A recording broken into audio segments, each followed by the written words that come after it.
you said it, right? I said 2 of 3. You said sweep. Clint, you have honors. Take it out. Listen, I'll keep it short, I'll keep it sweet, and then I'll stumble through it because that's what I love to do along the way. Pitching is 100% the story of this series. It was fun to watch Wrobleski, Yamamoto, and Ohtani absolutely own the New York Mets. And I said last night on my All Dodger show, it's like 95% the Dodgers being very good at baseball and 5% lol Mets. But when you're looking at your starting rotation, posting 21 and 2/3 innings, 2 earned runs allowed, and 19 Ks. Of course, Wrobleski didn't hold up his end of the strikeout bargain, only striking out 2. But this is the type of crap, and we're talking about the Dodgers being very good and the Dodgers having a bunch of depth. You look to a series like this, and you look at that starting rotation, and you feel pretty good about their chances for that three-peat. That's where I'm at. That's the thing I really loved about this series. Katie Wu is there. She's in the know. She's doing all the hard stuff while we just sit here and pontificate about it. It was a good series. I didn't realize, and we're going to talk about this later in the show, KW, about how we thought the Mets were probably the second threat as far as the Dodgers were concerned. They are not, at least right now in this small sample size. What did you notice over the course of the last few games? I mean, the Dodgers pretty good at baseball. Yeah, slightly good. I knew the Mets coming in, they were reeling, scuffling a bit with their offense. I was really shocked by their overall approach or lack thereof. And, I think that's a testament to just like where they are as a team right now. Carlos Mendoza, their manager, is saying straight up they're not playing good baseball after Wednesday's game. And also the pitching was dominant. I know Wrobleski didn't have a ton of strikeouts on Monday, but he did hammer the zone. And that's what I think sets Wrobleski apart from a lot of pitchers that would be in this fluid role. He's so early in his career. Some pitchers nibble. They're afraid to go after hitters. Wrobleski is like, here it is. Good luck. And no, he didn't get a lot of swing and miss, but he got, because he was so relentless in the zone and because the Mets approach was so not great, he was able to get the results, quick outs, and that allowed him to go a career high 8 innings. And then he turned it over to ace number 1 and ace number 2. Those numbers switched based on the day. Fantastic. Ohtani, lights out. We'll get into both of those. But overall, a really well pitched series, and rested the bullpen. So now, as the Dodgers prepare for this off day and this juggernaut 4-game wraparound series in Colorado, they should have their full bullpen ready to go. And Alana, you know how those series go out at Coors Field. They can get pretty long. So best case scenario for the Dodgers, who are an MLB best 14-4 and are doing this without Mookie Betts, which is even more scary. I mean, the best thing about being in Colorado for 4 days is snooze. It's the greatest breakfast spot ever. It's at Union Station. Go ahead and get in line now because they don't take reservations, and it's bananas. It's right by the ballpark. Let's talk about Ohtani and the domination. I almost said denomination. That's just 700 million. It's a lot. Yeah. Let's talk about how much he dominates you guys. I mean, it was interesting when he was like, when Dave was like, hey, I'm not going to have him hit today. He's just going to pitch today. All he did was strike out 10. It's fine. I mean, the guy is just absolutely ridiculous. There's a lot of jokes coming from this too, which we will talk about later in the show. But Katie, you witnessed it. I mean, he's just so much fun to watch. And John Smoltz, Hall of Famer John Smoltz, said that if he just pitched, he would be like Jacob deGrom in terms of domination. And Shohei Ohtani, he looked every bit of that when he took the mound. Yeah, it was surprising. I was surprised when the lineup came out and there was no designated hitter, Shohei Ohtani, at the top of it. And Dave Roberts said that this was a one-off. Remember, Ohtani was hit by a pitch on Monday's game, right in like the upper back shoulder area, the scapula, if we want to get technical. And Dave Roberts said if Shohei Ohtani had not been hit by a pitch, he would be hitting yesterday. So first time in almost 5 years where Ohtani was not a two-way player on a day that he was scheduled to start. He said he was surprised at first, but agreed to the decision. It just kind of goes to the Dodgers' load management of him overall. And then he said he didn't really sense anything different in between innings other than he felt like he had a little bit more time to game plan. Now, don't worry. He's still going to be a two-way player. Dave Roberts, a big question. Like, Dave, is this going to be a thing for you guys? This is a trend. Are you going to sit Ohtani during the start days? Most likely not. It's got to make sense, as Dave Roberts said, to take your best hitter out of the lineup. But given where Ohtani was with a hit by pitch, some lingering soreness, he felt fatigued after his first 2 starts. This decision only for yesterday made a lot of sense. And you saw 6 innings of dominance, 10 strikeouts, established the fastball, and just kind of unleashed the arsenal from there. Everything was working. My favorite part about yesterday's game was, as we know, Ohtani comes in, hadn't allowed an earned run. Top of the 5th comes that first earned run. And he says, what the hell? I don't do that. And dialed it up 4 straight heaters over 100 miles per hour, his 4 hardest thrown pitches of the game. Ends the 5th inning, leaves the tying run, stranded at third base, comes out for 1 more inning of work, strikes out the side on 3 different pitches. Business as usual, casual Ohtani. All right, wait, Clint, before you talk our DH yesterday, I do have a question. Let us pretend that Clint and I were not homers. Let us pretend that Katie wasn't a trusted journalist. Do we, meaning the Dodgers, baby Shohei Ohtani too much? It's a fair question. No. No? Fair. Tell me why. Tell me why. Quinn, you or me? You or me?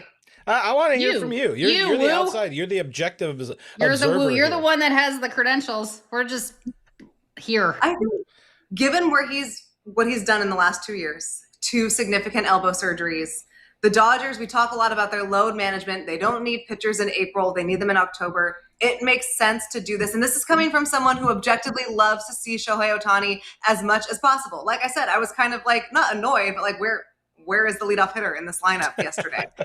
But I don't think they're babying him. I think this is really smart, because if you lose Ohtani for any point of time, that is an irreplaceable, you can't even like talk about the magnitude of a loss that is in your lineup. And that's coming from a lineup that is stacked with superstars. So he's a generational talent. He's the best player we're ever going to see in this game. Be cautious with him. It's working. They're going to keep the 6-man rotation likely through the rest of the month, given the off days. They're also going to try to stack up his start days with the team off days, similar to what they did last year. This is all by design, so we can keep enjoying Shohei Ohtani. We all want to get greedy, right? We all want to see as much Shohei as possible. We want him taking 5 at-bats every day and taking them out every 5 days. But if we do that, we're going to lose him. So the Dodgers are really smart to schedule him the way that they are. He has seemed to be very open to it and understanding. Obviously, he wants to play every day too. But this is what's best, and what's going to allow all of baseball to enjoy as much Shohei Ohtani as possible. And we're 3 starts in, but he sure looks like already, once again, one of the best pitchers in the league. You know, It's funny what we're talking about, losing the best hitter in the lineup. I didn't see that much of a difference without him in the lineup. Yes, of course you do. Dalton Rushing is not the player. I'm like, are you insane? That Shohei Ohtani is. But hey, even what did Joe say after the game? Well, I guess Rushing saying, like, I'm going to get used to it. Shohei said, or I'm not going to get used to playing like this or whatever. And Shohei said, like, hey, listen, we got a pretty good DH out there. That's the one I really want to focus on here. Super cute. Dalton Rushing getting into that lineup hasn't, like, early in the season, extremely small sample size. It hasn't been much of a loss in terms of what he is doing. And then, you know, looking at that recent action, which his whole season is technically recent action. 4 homers. He had the grand slam last night. Shout out the Dodgers for not listening to us in the early parts of the offseason and not signing the airbender there. We appreciate him setting that spot up. But having Ohtani take a couple, I'm not saying every time he starts, but if it's every couple of starts, maybe once a month, you give that DH spot to Dalton Rushing, because you got to keep the kid fresh. You got to keep him in the lineup, keep him relevant. That's a word that Dave loves to use quite often, keeping these guys relevant. And right now there are fewer people on that bench, of those bench dogs, or bench mafia, as somebody called it last night, which I like. There are fewer guys that are hotter and more deserving of playing time than Dalton Rushing. So if this is the path to getting him 4 more at-bats once a week, I think Shohei, or not once a week, once a month, Shohei can take a little bit of a rest and understand it's more about the team than him, even if everybody wants to see him do it both ways. It shouldn't be every start. It doesn't need to be every start. You know what's crazy too is I think we need to, and I was thinking about this, and we talked about it in our production meeting today. I think this also is an illustration of how good Andrew Friedman and Andrew's staff, his scouting staff, and all the things are about building an unbelievable farm system, right? So when we have Will Smith, obviously, who they signed to a 10-year, $100 million extension or whatever it was, he's your guy, right? Austin Barnes gets released. You have Dalton Rushing. Dalton Rushing could have easily been a trade piece at the deadline or in the off season. And Andrew and his guys, girls, staff, found a way to keep Dalton Rushing. And it's very rare when you can have a team that consistently reloads, not rebuilds, but reloads and still has a very deep farm system. Let's give kudos to Andrew for keeping Dalton Rushing to be able to do these types of things, knowing what you have in terms of talent and what you can expect to have in terms of production. And Katie, I'm interested to know in terms of your perspective about Dalton Rushing. I mean, this was he's a good key cog in this whole big puzzle that is the Los Angeles Dodgers, because it's not going to take the 26. It's not going to take the 40. It's going to take beyond that to get them where they want to be. And the Dodgers front office has talked about this a lot, about staggering contracts. It's why they were looking more at the shorter term deals as free agency than the long ones. And you can also kind of stagger the catcher spot. Dalton Rushing is a good enough catcher. I mean, he was a top prospect for a reason to be the starting catcher for, let's say, at least 25 other fan bases. And credit to Andrew Friedman for understanding that eventually the Will Smith era, hopefully not for a long time, will come to an end. And then you have a successor that's already following after Will, that's learning how to be a Dodger, learning how to be a professional, playing in front of 50,000 a night. They have the same agent. They're close. They can work with the same pitching staff in the same meetings. Should allow for a seamless transition when the time comes. And we're nowhere near that. We're just thinking ahead in the future. But also credit to Dalton Rushing, who came in last year, had never not been the guy. He'd never not played at least 5 games a week. He's learning how to take 5 at-bats per week if he's lucky. And his whole job is to not even get on base, but to turn the lineup order. He's hitting 8th or 9th. That's a completely different role than he's used to. And he struggled. And I think he's been pretty candid about how he had to come into this season and not accept that role, but kind of embrace what is required of him in the moment. And that switch in mindset, I think, has led to a lot less pressure that he's putting himself in the box. And we're seeing the box score reflect that. I mean, ambushing the first pitch challenge changeup, that's Devin Williams' best pitch. And just kind of Dalton Rushing kind of understanding in the moment, like, I can do damage here if I just trust myself. My job here is to just hit when I'm ready and not do too much. And then swats his first career grand slam. That is so much growth that we're seeing from Dalton in just the first 3 weeks of the season. So I think it really is a credit to the switch in mindset that he had to come into for spring training. Dodgers are certainly benefiting from it now. It's unbelievable that you say that, because I've covered this great game of ours for 20 years. I've been doing this a really long time. It's funny how I'm not going to say my age, but like literally we're all 10 years apart. I'm just going to go ahead and say that Katie's the oldest. But you mentioned embrace versus accept. And that is a huge deal. He's not accepting it. He's embracing it. Can you expand on that, please? Because that is so important. It's like, it may not define you, but this is who you need to be right now. Yeah, that's exactly it. I feel like if Dalton Rushing comes in and just accepts that he's the backup catcher and this is just kind of his role, is he really putting in the work to make sure that this is temporary or that he's in the best position to succeed when he's called upon, rather than if he's embracing it, you can see him going with Will Smith to lead the pitchers meetings, taking control when it's his turn to hit in the cage and hit on the field. You can see the extra work that he's doing. And like, he's not saying, I'm okay with being a backup catcher. He's saying, I'm okay with this role being what the team needs from me right now. And I'm going to take as much advantage of the extra opportunity that I have when I'm not game planning to make sure that I'm ready for when they need more of me. And yesterday they needed more of him, and he answered the bell in ways that I think he's been able to do all season because of that mindset.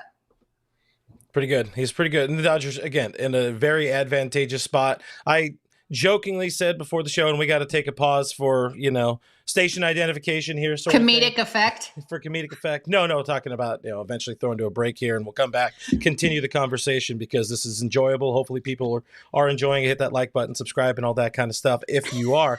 But I jokingly said, the 25-man roster is, there's no weaknesses. Now you expand to 26. Alex Freeland is on the roster. He's been a struggle bus. But listen, he's still young, and you still have Tommy Edman eventually coming back. You have Mookie Betts coming back. Also, we haven't given any love to Haesung Kim, who wouldn't be here if it wasn't for the injury to Mookie Betts, and he is playing a goddamn good shortstop, and he's hit his first homer of the season. There's so much depth, there's so much talent, and yeah, it's about everybody accepting, understanding their roles, and embracing the roles that they have right now. And Dalton's doing a great job. He doesn't like it, he shouldn't like it, but he's doing a great job. That's the thing. That's the thing. He shouldn't like it. That's huge, right? You want guys that want to be out there every day. You want guys that are fighting their way into the lineup. You want guys that want the ball in the worst situation. You want guys that want, I love that. That's a great way to put it. He should not like it, but to Katie's point, he's embracing the role that he's been given at the time. Love it. We're so good. This team. Hey, want to know why? Because Riz, well, outside of your Wi-Fi that's struggling a little bit right now, we have Liquid Analyst. We have a little Liquid Analyst. I'm a saint today. I'm a saint. Why is my Wi-Fi all jacked up? How about we do this? Well, one, we got to get Katie some booze, which she doesn't have in the house, so that's a problem. But two, Riz, while I play this break, Alana, you jump out and jump back in. But we'll be right back after a word from our friends at Foul Territory. I never get tired of that bass line. Never get tired of that horn. This is Bleeding Blue. It's an opportunity for people to jump into the chat. Chat's been going off. We appreciate that. A lot of people hanging out with us live. If you're looking for a different way to continue to support the show without just hitting that like button and subscribe, check it out. We do have YouTube members set up now. $3.99 a month. You get an emoji. You get different badges. There's going to be polls we eventually start running that you guys will be a part of. Just our members will be a part of, helping kind of write some different segments or different thoughts in the show. There's also, I think, a 5% discount on the store. So go check that out. We'd appreciate it. Click that join button right here on YouTube so we have enough money to get Woo a bottle of, what is it, like whiskey? What kind of, what's your drink? No, I'm an Arizona State grad. It's Tito's or bust. Yeah, that's a problem. Is Tito's from Arizona? No, I just no, just really dirty people are out there. ASU people, yeah, they're. Oh my gosh, that's so nice. All right. So I mean, she didn't disagree. That degree is prominently displayed behind me somewhere. I don't know what it's worth, but go with one Devils. All right, no gun. Wait, I want to know this because we have time, and who cares? What gun to your head? To be fair, I was just asked this question. Last meal on Earth, and what's your non-alcoholic and your alcoholic drink of choice? Oh my gosh, last meal on Earth is probably In-N-Out. I just know. Welcome to California. I know you're from California. I was deprived, and then I don't know what my beverage is. I think I just take a shot, right? Embrace it. You're going down. Yeah. Tequila shot. Those usually knock me out anyway, so it'd be like a nice little precursor. I want tequila, little time. I don't know if you pay attention. Whoa, I don't know if you pay attention to the chat, but holy shit, you're a star. Rioja here in Barcelona. Happy to send a bottle to the famous author, Katie Woo. Author. Katie Woo is cute. I don't want to admit. Capital J. I don't know. Hang on. There's more. This is so awkward, and I just don't give a shit. Because you know what? I'm on the back nine. I do not care. All right, Riz, what are we talking about? How about this? We got more. Julio wanted to know, and I'll just put it up here for now, and then I'll go to a better screen when I'm smart enough to remember to do that. Julio was asking Katie how the interactions are with the players so far as you get settled in, Shohei, and just telling us in general. Have a great day. But how has the assimilation into the Dodger clubhouse been for you? Honestly, it's been great. And, I've been lucky enough to be able to work in professional clubhouses for several years now. But when you walk into the Dodgers clubhouse, well, to be fair, there's not usually a lot of players in there when we walk in. Never. They have a lot of meetings. They got a lot of early work. That's why they're good. But I will say the reception of players, early work. I know their system. They're available and they're total pros. And it is very clear to me that they take every responsibility, even dealing with the media, seriously. One thing that stood out to me about Shohei is we don't see him a lot. When he is doing his post-game scrums, and obviously I don't really know what he's saying at the time because he's speaking in Japanese, but he talks to each reporter. So whoever asks him a question, he'll talk back at them and hold eye contact and communicate with us. And I'm nodding around yeah, I get it. I have no idea what it's saying. Thankfully, Will Ireton exists. But it strikes me that the personal connection he tries to make and the intentionality that he does when he's talking to reporters, both in English and in Japanese. Like, you don't see a lot of players do that often. And I mean, I think it'd be pretty, you would know where to look anyway, because there's like 40 reporters there. But I do appreciate Ohtani, who's always holding the eye contact and talking to you when he answers the questions, when it can be easy and understandable for players just kind of like look into the abyss and answer questions. Yeah, he's good. He's real good at his job. I was thinking about that earlier, Alana, thinking back to that first series in Tokyo, and then all of the, I think it was in Tokyo, it might have been the Seoul series, but all of the drama with Ippei and just that change. Dave has talked about it as well. That change in Ohtani from then, we saw made him human. It humanized him 100%. He didn't have his wall of protection / hey, I don't want people to find out that I'm doing some shady shit using his money. But anyways, I really love this version of Shohei we're seeing. We got some questions in the chat. Yes, this one, the first one I wanted to bring up is Dodger Dog 721. I'm assuming your birthday is July 21st. We're going to have too many players. Where is Kike going to fit in? We've talked about this a lot. Like Clint just said, the 26 man is a little suspect with Alex Freeland. Katie, what's your thought about when? What? Respectfully. Oh, respectfully. Yeah. What is your thought about when Kike comes back? Is Alex Freeland the odd man out?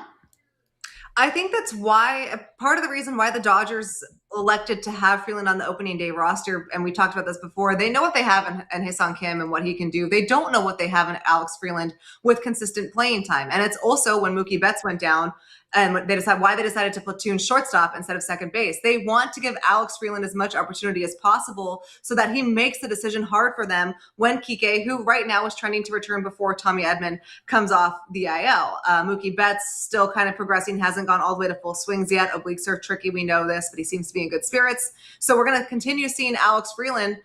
But when Kike comes back, if the Dodgers don't see better production, that's the decision they're going to have to make, because Miggy Rowe isn't going anywhere. I think with Kike, he can come in, and I think Miggy Rowe and Kike are really here for playoff reinforcement, right? We saw this last year. When shit is on the line, you want the guys there that know how to win in the postseason. And both Kike Hernandez and Miguel Rojas are postseason caliber players. They just have a different level in their game that make them successful in the playoffs. So you'll see Kike just kind of being that utility rolling around the infield. I don't know what this means for Freeland. He has X amount of weeks to turn the production around. And the Dodgers feel like they already know what they have in Kim. But if he continues to produce, he is playing a fantastic shortstop. The bat's starting to come around. That will be a different kind of conversation. So right now, it's too early to tell. Teams don't like to project weeks ahead because an injury can change things like that. But I would say the pressure's on Alex Freeland a little bit to start picking up the production. And beyond that, of course, at some point, this team's going to get Tommy Edman back. You're also going to have Marcus Lynn Betts back in the lineup. If you're looking at guys that are, and this is not coming from a place of like talking crap or whatever, but guys that will be on the chopping block, Santiago Espinal, Alex Freeland, and then it's going to come down to those really difficult conversations. What are you going to do with Ha-Seong Kim? What are you going to do with Alex Call, who's had himself a fucking great season, very underrated in the small amount of playing time that he is getting, pimping, walks and all that, a la Kenny Lofton. I really like Alex Call, friend of the show, but this is how you make teams that aren't, with all due respect, the St. Louis Cardinals, by stacking up a shit ton of talent. Listen, I had a player say that the other day. They were like, no offense. No offense. With all due respect, as long as you say, with you're all like, due none respect. take it. You're like, yeah, Clayton, Missouri. I mean, hey, we got another Clayton, one. Missouri. We got another woo question, St. Louis here from Steven. It's either Stevena or Stephen A. Banks, whatever. This guy says, Katie ever eat the barbecue pig snout while covering St. Louis? Oh, hell no. You couldn't even get me to eat Emo's pizza. No way. Ew. That seems a little bit sus. Rosman is in the chat, by the way. Asking somebody else in the chat what they're having for lunch. And this is just my shameless opportunity to say this is my breakfast and my lunch so far, because Riz said we're drinking. So I'm drinking a Howard Mountain Dew. It is 12:30 my time. I have had coffee and Mountain Dew, end of list hard today. Mountain Dew? That's a thing? Fancy. Mountain Dew, sponsor your boy. I'm at a loss for words. Listen, it's good stuff. It's good stuff there. What else? All right. We have? All right. Are we spinning forward to the Colorado Rockies? I am using the power of Matty Man 5 Dodge here, who says Coors is a trap series. We got to talk about it. Can be. It can be Matty Man 5. Yeah. Talk about that. Talk about that Rockies series where we're going to see who are we going to see again? I forgot who's in that slotting up in that rotation so far. Katie, well, all of our aces just pitched, right? Yeah. Yamamoto, Shohei, and Wroblewski. Sheehan first, or is Glasnow first? Glasnow, Sheehan, Sasaki on Sunday, Wroblewski on Monday. Gotcha. That wraparound series is so weird. 4 days in Colorado. That's my hometown, bitches. There it is. We got a little bit of Born and raised. Glasnow, Sheehan, and full transparency. Alana was wearing a Denver shirt before the show, and was like, "No, I was wearing a Denver Broncos shirt, not a Rocky shirt. Let's get it. Don't get it twisted. Don't throw me under the bus." But everybody's favorite pitcher going for the Rockies, TBD, both days so far. I honestly don't know if the Rockies have any starting pitching. But Katie, we'll get back to Capital J journalism here. You penned a column today about where the Dodgers are at in terms of that starting rotation, keeping it to a 6-man rotation. What more can you tell the fine folks here on Dodgers territory about what kind of the rest of the plan is, or I should say the plan is for the rest of the month? Just kind of business as usual. I really like the 6-man because it opens up another spot for another pitcher, and Justin Wroblewski's coming off his best start of his career. And it also just keeps everyone healthy, and it keeps everyone rested. And there's no reason to rush through April trying to just get as many guys as possible, 5, regular rest. The Dodgers have the luxury of pitching depth that many teams don't have, so why not use it to your advantage? It's not just for Shohei. It's for Yamamoto. It's for Sasaki, who obviously has some things to figure out. It's for Emmett Sheehan coming back. He's going to be a big part of this season. He needs to stay healthy. Same with Glasnow. These are all guys that have had injury histories.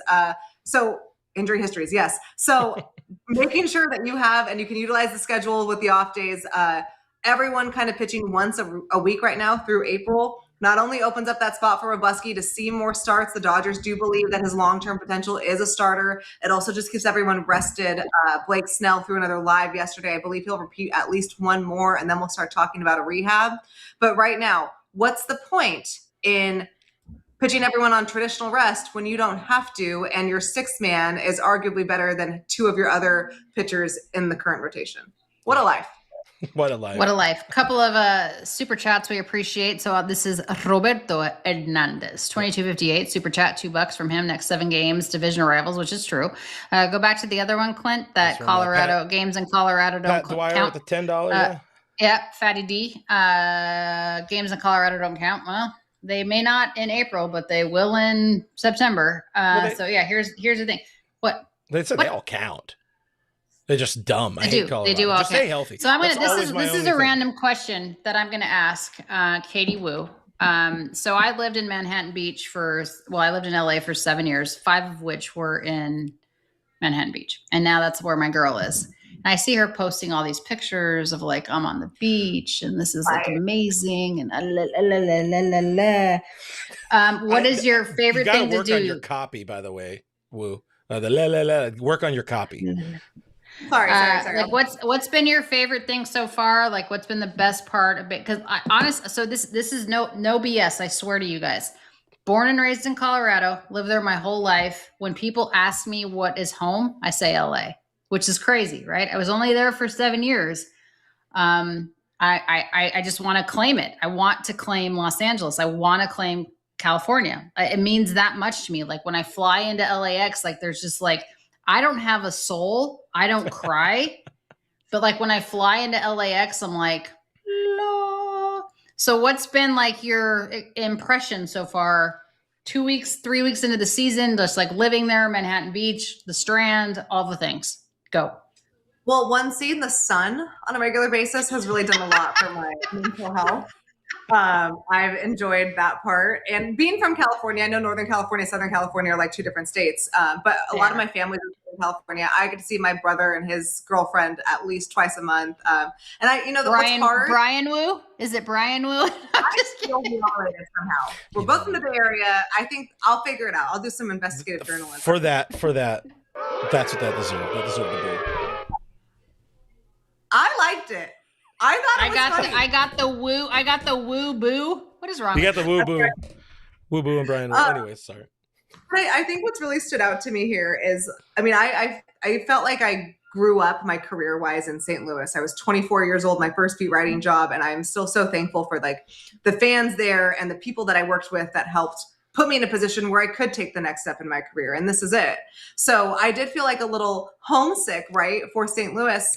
And then I get here and you start on opening day. And Alana, you know this well, like once the season starts, the grind starts and it becomes your whole life. So to have, I think that's what's really stood out to me about living in LA in general is just kind of being embraced in Dodgers culture. Not that I'm not thankful for St. Louis culture, I am, but to be able to have that and then see family more and be closer to where I'm from and have a little bit more of a balance, I'm going to try to enjoy that because I've never really had that before.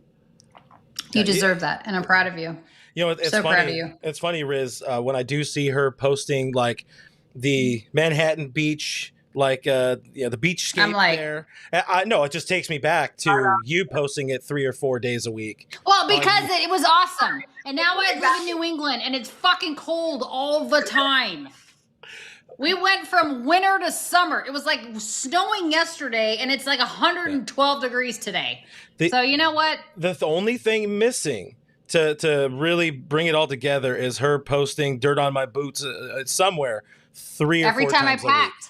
Every time I packed. I think you're actually a stalker. That's why you know that. I follow you on social media. You post the shit. Posted. I know.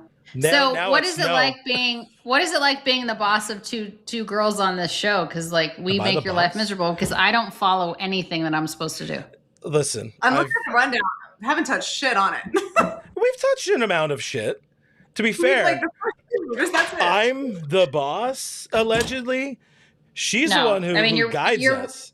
You're really not. You're really not the boss. But like you do the most work. I'm not gonna lie. You do the all right. MVP. Well, Jeffrey's got it nailed down. It says openly drinking on the job, some professionalism. You know, the only reason I cracked this open is because Riz has got her wine on the side. This is the first show I have had a drink on all year. I realize it's 20 games in, but this is it. I've had a really, really bad day.